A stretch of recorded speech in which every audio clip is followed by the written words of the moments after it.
Are we back? Is it gonna work?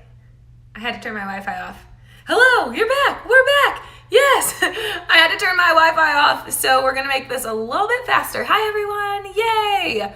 Okay, perfect. Thank you so much for joining again.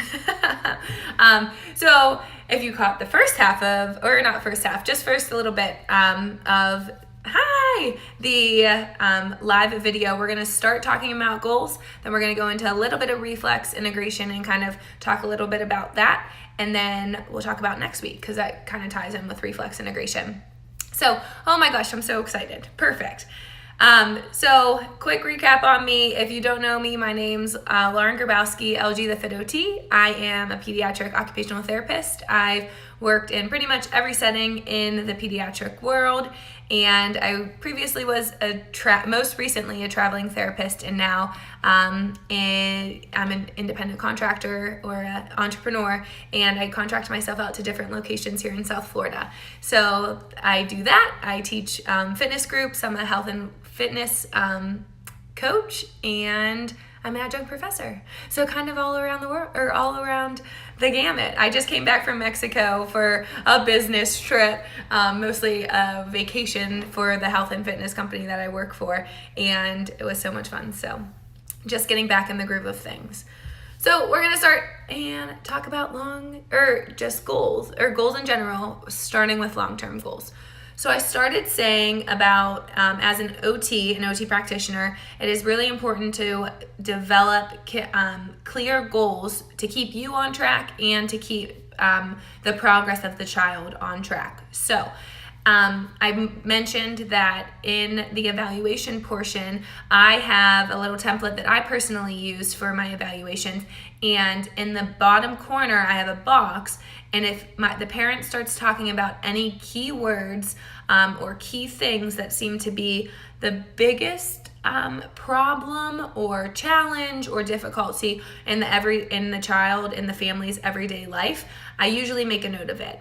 That just helps me organize, and usually goals used to be one of the hardest things for me to develop, so that just keeps me focused, clear, and concise for already goals developing. So whenever I go to write the eval, I don't even really have to think about it. It's all written right there. So that's the first step of kind of starting to distinguish them. And then at the end of my evaluation, I always say to the parent, so these are the goals that I'm thinking, whether it's, we can either, if we're looking at one of those kiddos that has autism and we're looking at their sensory processing, we're looking at their fine motor coordination, and we're looking at maybe their gross motor or their ADL skills. Those are the three big groups that I already talk about.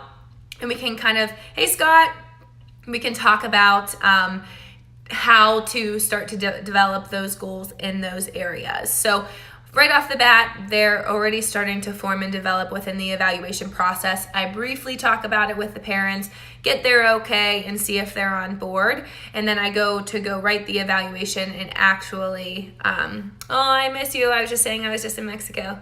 I miss you guys too. So it's already starting to form and be written down. So I know in school we talked about SMART goals, and what's the other one? There's like SMART. There's all those different acronyms, and I think that's amazing. So SMART is the one that I most identified with, I guess. I remember the most. I think it's like specific, measurable, achievable, relevant, and timely. So it has all those components, and I think it is a great basis to start thinking about those goals, that they all have that component. That's kind of how I started, and then slowly over time I started seeing myself develop pretty much like a template where all of my goals the foundation of all my goals were pretty much similar. Now, I'm an OT that I really think consistency is perfectly fine if it works for you. Some practitioners, maybe their goals sound different per kid and each thing, but if I can have a template that I can almost plug and chug to get it done a little bit more efficiently and faster, then I am all for that. So I started to develop almost like a template for me that I use almost every single goal.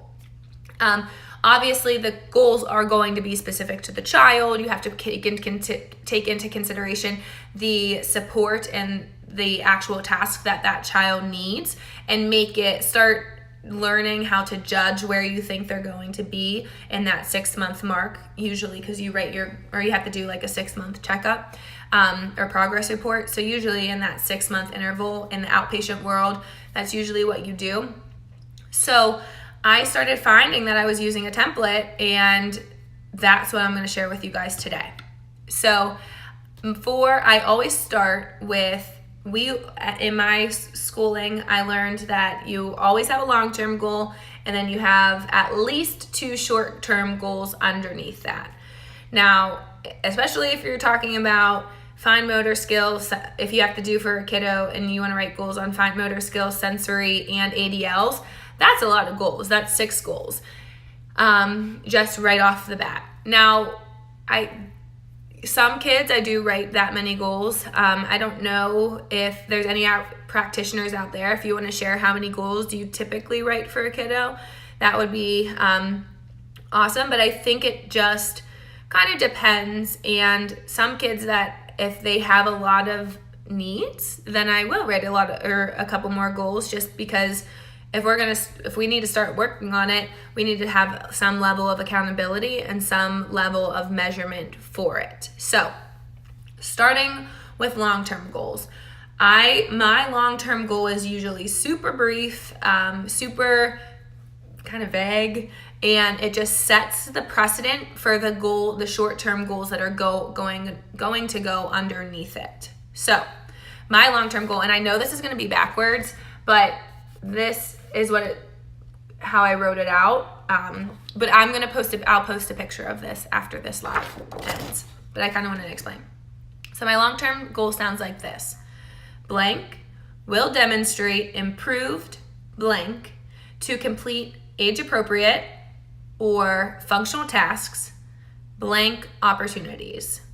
So if I fill in those blanks, it will sound like Emma will demonstrate improved bilateral hand coordination and visual motor integration to complete functional tasks 2 out of 3 opportunities.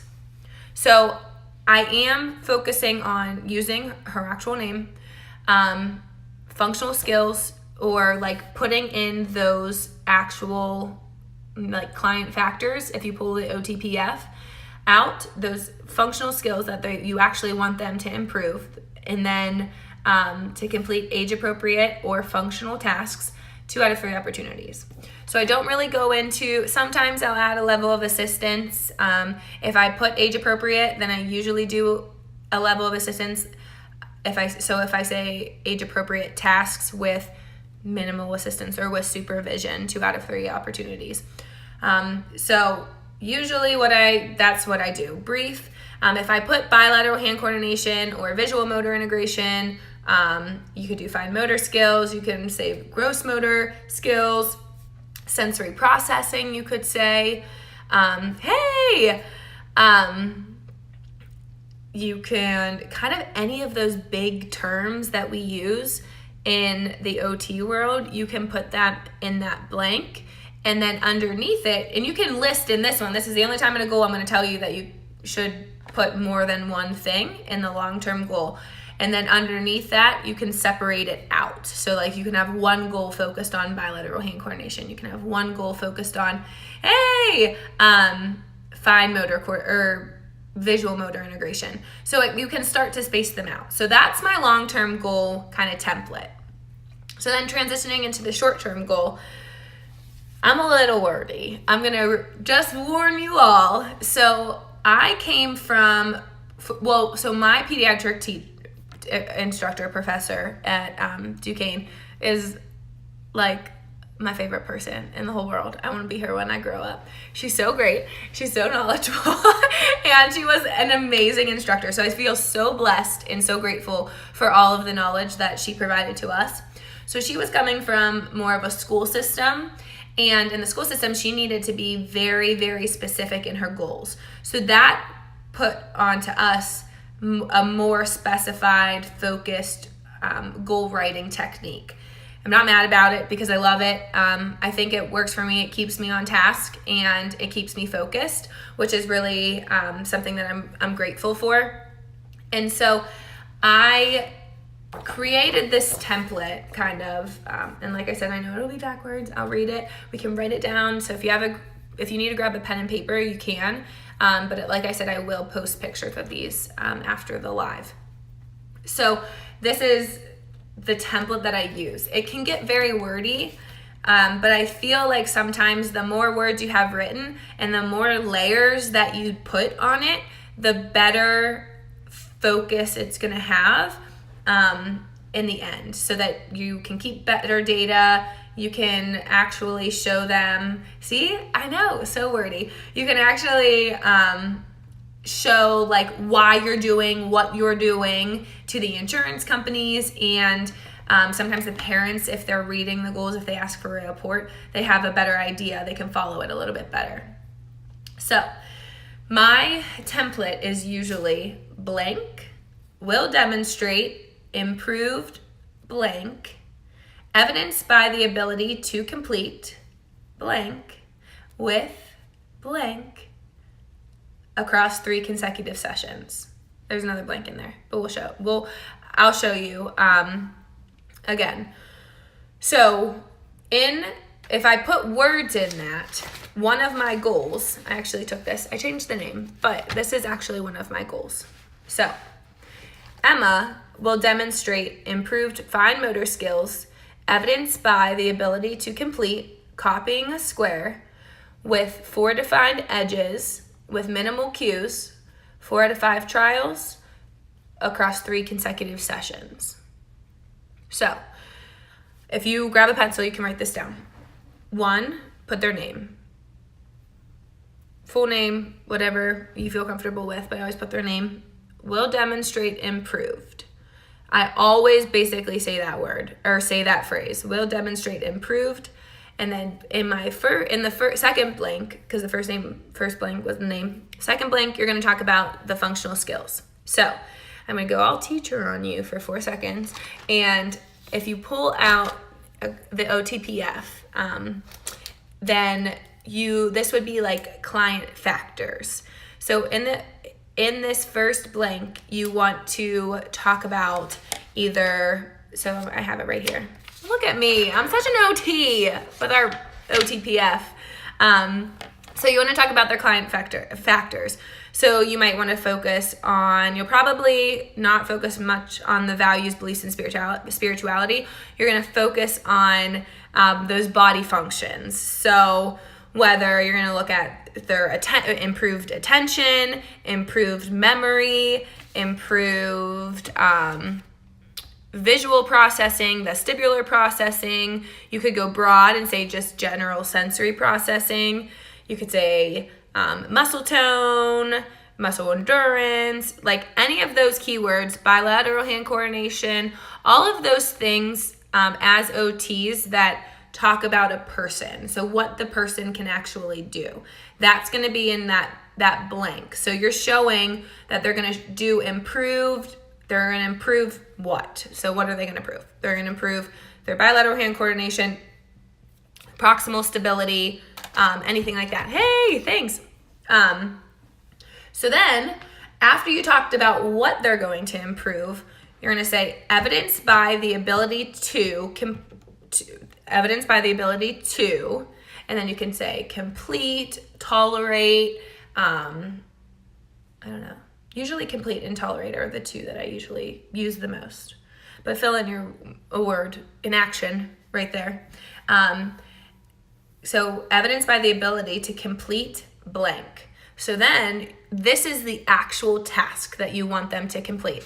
So if you pull out your OTPF again, you can go into the actual performance skills. So it could be a motor skill, processing skill, social interaction skill. Those are the 3 big ones on the OTPF. But this is where you're actually, the actual task that they're going to have to complete.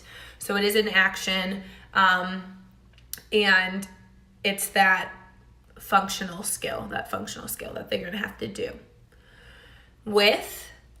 Then the other next blank is the level of assistance. So, well, actually, backtrack. Let's go back to that performance, that one task. And I put on here in all capital letters, one task. So a lot of people, OTs, practitioners, might put a couple different things in there.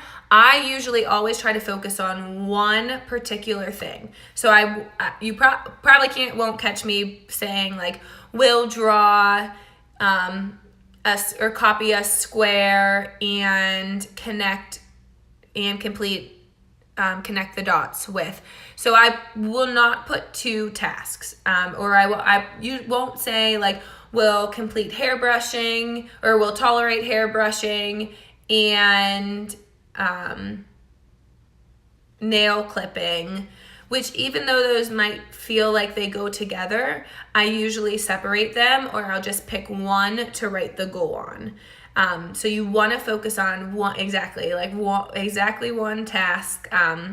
I'm glad you feel the same way. Exactly one task to complete.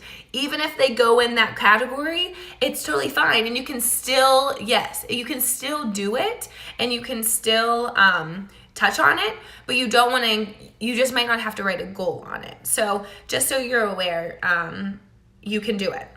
You can just pick one task. Then you want to go into the level of assistance. Right, exactly. So then it's hard because you might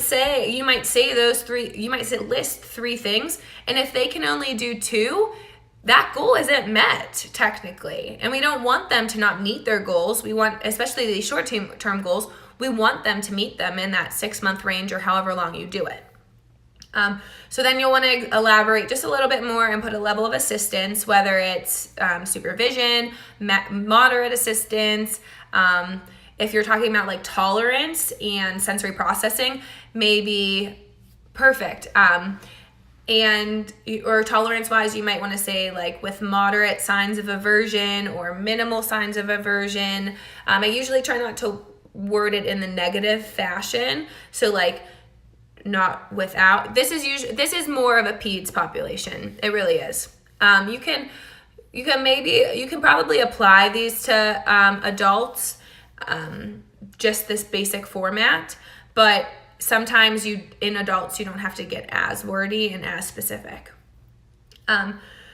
So for that, you might talk about like tolerant, or so I don't usually try to write it in the negative, so I won't ever say without or like will not pull hair or will not bite.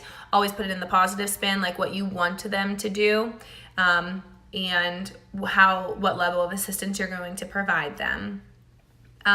Then comma, the next blank is what measurement. So whether it's a percentage of accuracy, a number of trials, length of time, so 5 minutes. And I usually do, depending on what it is, I usually do it in minute based. If I'm focusing on like attention or task completion. And then, or I'll do like a number of trials. So I'll put like 4 out of 5 trials. I definitely don't, I have a minor in special ed, and the special ed teacher that I had, professor, hated when anyone put like 4 out of 5 times. So she said, if you say the word times, you're talking about the actual minutes. She was like, do not put time if you're not calculating like the length of time. So I always write trials. So I put 4 out of 5 trials, 8 out of 10 trials, whatever that is. And then obviously a percentage, an accuracy percentage, if that works for you too. Sometimes I feel like percentages and accuracy can get a little, well, so yeah, trials or opportunities is a good one. Usually, sometimes if I'm feeling super wordy, I'll put, and I'll add an extra time component. So for example, buttoning is one that I definitely always do this on.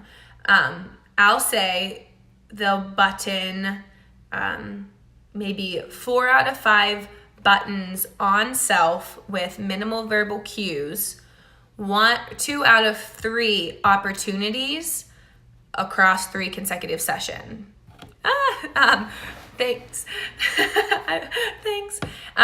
Yeah, we can talk about, we'll do one on documentation. I know I made a post about documentation and how I form my sentences, but we'll do another Tuesday talk on that. So usually I put that opportunities word in that second piece. So for buttons, you have that number of buttons and the number of trials, but say I want them to complete that full task, at least 2 out of 3 opportunities, then I'll usually add that piece. So that's where I usually use the word opportunities. So if I give them a shirt 3 times during the session, I want them to be able to button at least 4 of the buttons, if that makes sense. It's just like another layer of time component, or not time component, it's another layer of, what word am I looking for? Okay, or like, just another layer of, I don't know, you know what I'm saying? Measurement, yes, thank you. Teamwork here, thank you. Just another layer of measurement for them. And then at the end, I always finish almost every single goal with across 3 consecutive sessions, because that consistency piece is huge. So I always put across 3 consecutive sessions towards the end, or at the end of the goal, because it's great if they can do it one time and you make a big deal out of it and you are super, super enthusiastic, but you want them to be able to come back the next session and do it again. So that's another piece towards the end that I'll always put. So that's kind of the template for my goals. I know it's hard to talk about it, and I'm such a visual learner. So I will post a picture of this, and so you can kind of see it written out. But just so you know, that's kind of the template. Like I said, thinking about if it works better for you to think about it in the SMART goal form and fashion, then that's perfect, and you have to find what works for you. I just realized that after all of these years of writing goals, I started to kind of find a commonality in all of them, and then I just embraced it, and that's kind of the format and the template that I use for all of my goals. And then as you progress and you start, the child starts progressing and you start changing it, then you can just briefly change the words, and you don't even really have to create full new goals. You can just go straight from there, which is nice, definitely, too. So that is the goals for my kids. And I said that since OTs are really writing the goals, I think that this fashion, can definitely work for personal goals too. So one of the hats that I wear is I run online accountability groups for health and fitness.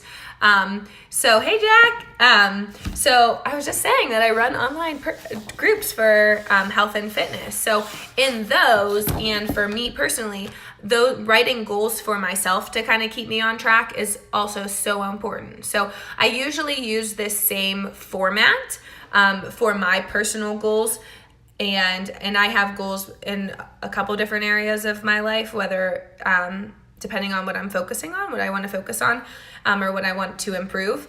And so I'll keep this format and just write them out. And I actually write out my goals. So I use a Smart Life Push Journal by Chalene Johnson, and just a little plug. So in there, I actually go through and I write out my goals personally. But the one thing that is different, you want to focus on one task. You want to focus on that. I think whenever you're talking personally, I always think sometimes I'll write about a feeling, so how I want to feel. And that's one thing. Yes, so we're actually talking about, or I'll briefly talk about that as soon as we push through this. So no. Every Tuesday is a different topic. So log on every Tuesday. And all of my previous live Tuesday talks are on YouTube. So if you click on the link in my profile, it'll take you to my YouTube, and all of the Tuesday talks are on there. So that's the one thing that's different from the goals that I write for my kids versus my personal goals. Sometimes I'll focus on like what feeling I want to feel, because I think that that's a little bit more not important, but it's just a different way of thinking. And I think we focus on, like, especially in the fitness world, you're thinking about like pounds and how much you want to weigh, when really like that number is just a number, and it really doesn't tell you much about how you're feeling or like what you want to achieve. So that's just a different spin that I take on it, just my personal life goals. And if you work with higher level kids or even with adults, I think that's something that you can maybe have a conversation with them too. It might not be a goal that you write to keep track and submit it to Medicaid or Medicare, but maybe it's something that they can write down and keep track of it on their day to day. So, does anyone have any questions on goals or goal writing? Anything?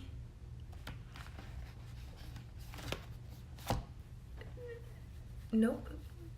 Perfect. Like I said, I'll post that the picture of that, and so be sure to kind of check that out. So let's talk about reflexes. So whenever I posted that picture yesterday asking for ideas, so many people responded back reflex integration, and that is super exciting because I think it is such an emerging practice, and an emerging skill as practitioners we should definitely have in our tool belt. But so I was explaining this to one of my PT colleagues today, and I was like, but it's such a hard thing, so I can't really teach it.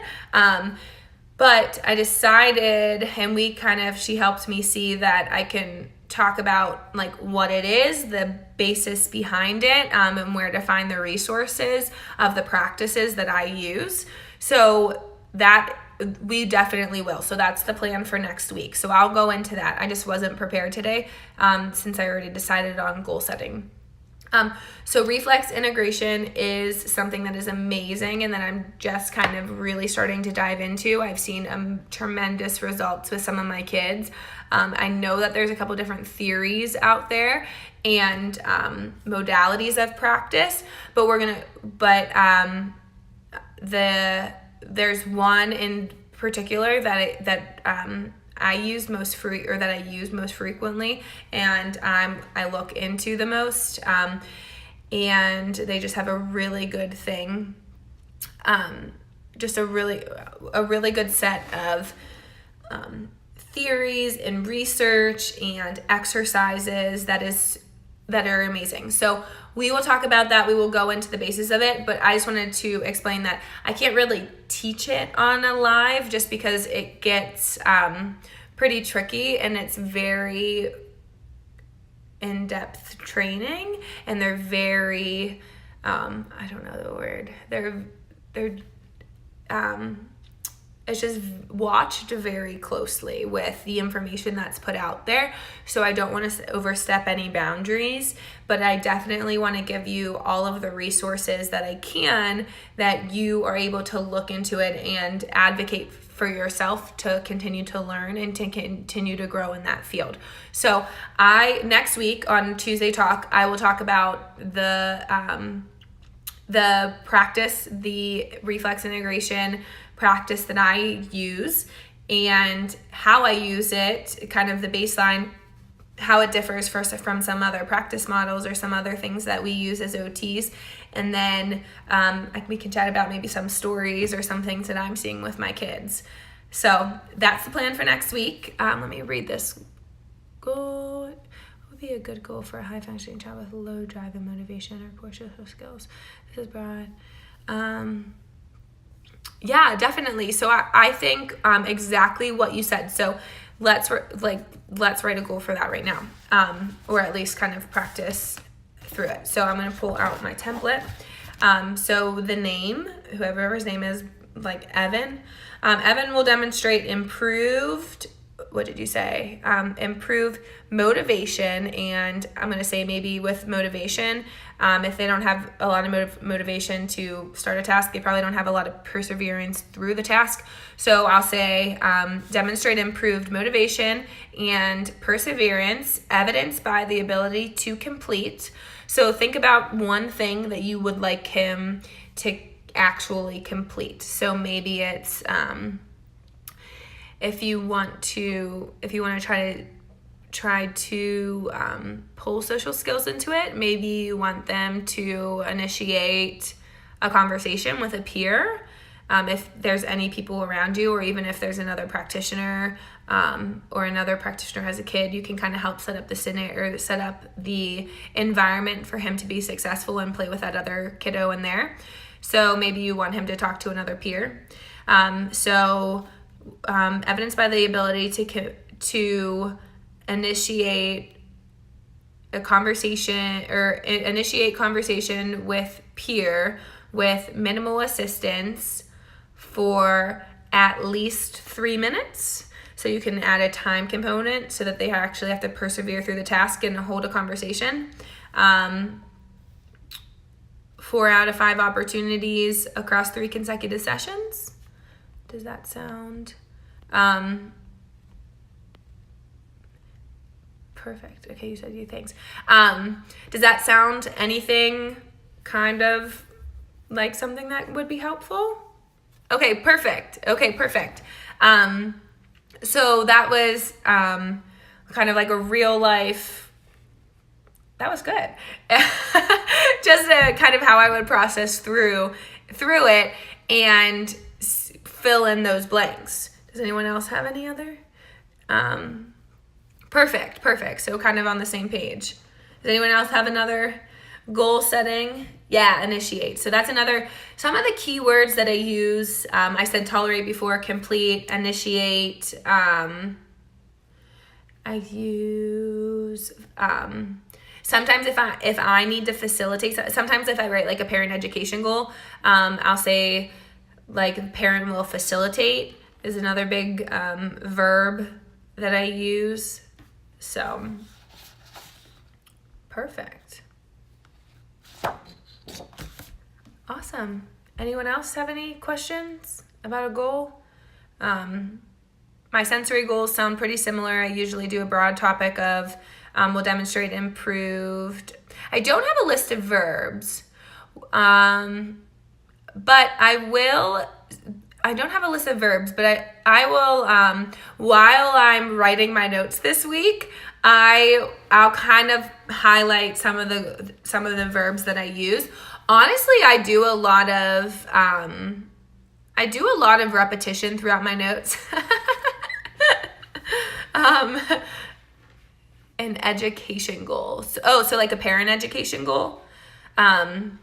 So my verbs, I usually do repeat a lot of them just because I have a good one, or I just have that word bank. But I'll look and I'll make a list of them. Sorry, you rate skill-based goals or functional goal. So I kind of switch between both. So that was an example of a fine motor goal or an actual functional skill goal. I usually do for all of my kiddos at least two ADL based ones. So it'll be like either like maybe I'll put attention in that one to like make it through a mealtime, tolerate a routine, or complete a routine. And then especially with sensory goals, I usually put those in an ADL category of like hair brushing, grooming, donning or doffing clothes, different things like that. Okay, so parent ed. So I will say Emma, I don't know why I keep picking Emma. I don't even treat an Emma, I don't think. Or I'll usually just say parents will demonstrate improved